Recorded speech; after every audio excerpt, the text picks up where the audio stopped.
اللهم صل على سيدنا محمد يا رب صل وسلم دائما أبدا على حبيبي. بسم الله الرحمن الرحیم. ابھی آپ فضائل سن رہے تھے. رمضان المبارک اور لیلۃ القدر اور قرآن پاک کے بھی بیان ہوئے ہیں اور طریقہ بھی سمجھایا گیا کہ لیلۃ القدر کو حاصل کرنے کے یہ طریقے ہیں جو حضرت نے ہمیں سمجھا دیے. اللہ تعالی ہم سب کو ان پر عمل کرنے کی توفیق عطا فرمائے. آمین. اللہ تعالی کی رحمت ایک دریا میں, سمندر میں یا کہیں ایک بارش ہوئی, جھڑی لگی, قاری حفظ الرحمان فاروق رحمہ اللہ نے دو لڑکے کا ایک کتابچہ وہ اعتکاف والے نے لکھا تھا. اس میں اور بھی بتائی اور ایک چیز یہ بتائی کہ رمضان المبارک میں 4 رکعت والی نماز کا ثواب 37 لاکھ درجہ بن جاتا ہے. انہوں نے کچھ مسواک کے فضائل, جامع مسجد کے فضائل, رمضان کے فضائل کی جتنا نمازیں اس کی زیادہ بڑھ جاتی ہیں, درجہ بڑھ جاتا ہے, ان سب کو ضرب میں دے کے تقریباً 37 لاکھ درجہ صرف ایک نماز پاس کرے.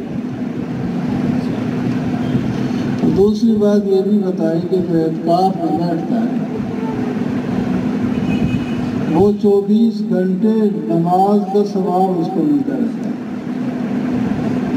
کیونکہ اس نے جانا تو نہیں, ایک نماز پڑھ کے اس نے وہی رہنا ہے, اگلی جماعت نماز بھی اس نے پڑھنی ہے, پھر وہ نماز ختم ہوگی اور پھر اگلی نماز. انہوں نے کہاں جانا ہے, ادھر ہی رہنا ہے.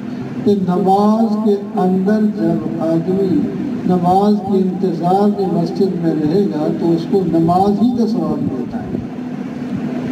تو اعتکاف کرنے والا جو ہے کہ 24 گھنٹے نماز ہی میں رہتا ہے.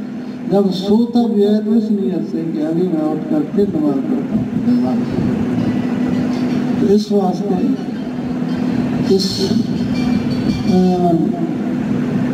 مہینے کو اور پھر خاص کر اس آخری عشرے کو ضائع نہیں کرنا چاہیے. ویسے تو زندگی کا کوئی لمحہ بھی نہیں, ہر شب قدر پہ داری, ہر رات ہی شب قدر ہوتی ہے اگر آپ کو اپنی زندگی کی قدر ہو. یہ رمضان مغفرت کا محتاج نہیں ہے. انسان جب بھی توبہ کرے, کسی وقت بھی مہینے سال کا کوئی مہینہ ہو, جس وقت بھی اخلاص سے توبہ کرے گا اللہ تعالیٰ اس وقت معاف کرے.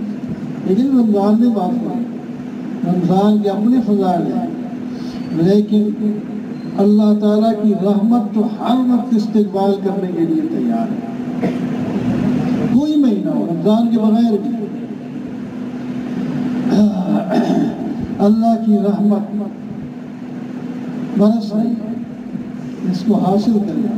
لیکن ہمارا حال یہ ہوتا ہے, ہم دیکھتے ہیں تراویح کی حرکت 2 سمے آخر میں 1 سب 1.5 سب رہ جاتی ہے, سب پانی اچھے بڑے لوگ وقت کو ویسے طے کر دیتے ہیں رہتے ہیں.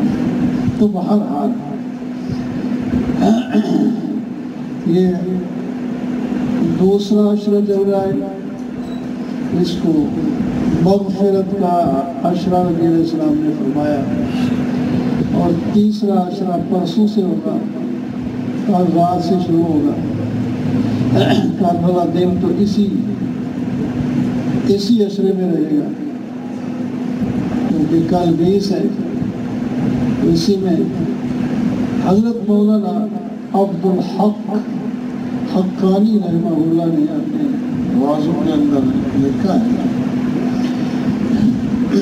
مثال کے ساتھ ایک چیز بڑی آسانی سے سمجھ آ جاتی ہے. فرمایا مثال اس کی ہم سمجھاتے ہیں. ایک آدمی کا لباس ہے, اگر وہ لباس اس کا تھوڑا تھوڑا میلا ہے تو صرف سادے پانی سے دھونے سے وہ چمک جاتا ہے. اس کی تھوڑی تھوڑی میل ختم ہو جائے گی, لباس پہننے کے قابل ہو جائے گا, بہترین صاف ہو جائے گا. اور اگر زیادہ مائلہ ہے تو پھر اس کو صابن لگانا پڑے گا. صابن لگنے کے بعد وہ صاف ہو جائے گا. اگر اس سے بھی زیادہ میلا ہے اور اس کے اندر داغ پڑ گئے بڑے سخت, تو پھر اس کو گرم پانی میں ڈال کر تو اس کے بعد ڈنڈوں سے اس کو مارتے ہیں. دیہاتوں میں طریقہ ہوتا ہے, کھار ڈال کے گرم کر کے مار مار کے سارے تو خوب پیٹتے ہیں اس کپڑے کو, میل اس کی نکل جاتی ہے, داغ نکل جاتے ہیں. آج کل تو وہ دوسرے مل جاتے ہیں نا, وہ داغ اتارنے کے لیے دوائی سے ہوتی ہے میل. اچھا, لیکن وہ دیہات کے اندر وہ چیزیں نہیں, وہ کھار ایک ہوتی ہے, اس میں ڈال کر پانی میں گرم کر کے اس کے بعد ڈنڈوں سے مار مار کے اس کے داغ اتار جاتے ہیں. پھر وہ جو ہے پہننے کے قابل ہو جاتا ہے. جو اس سے بھی آگے خراب ہو گیا وہ اب پہننے کے قابل نہیں رہا. اب اس کو فرش کے لیے ٹاکی بنا لیتے ہیں, چلو صفائی کریں گے ورنہ اس کو کوڑے کے ڈالنا. تو فرمایا اسی طرح رمضان جب شروع ہوتا ہے, جو لوگ پہلی نیکیوں میں لگے ہوتے ہیں کہ تھوڑا بہت ان کا غبار ہوتا ہے اور جناب رمضان کے آنے سے وہ بھی اتر جاتا ہے, رحمت اس پر برستی ہے, وہ اپنا رحمت کے اندر اپنے منہ میں مارنا ہوتا ہے. ابھی سے گناہ اس کے ختم ہے, تھوڑا بہت وہ مار مٹی کا ختم ہو گیا.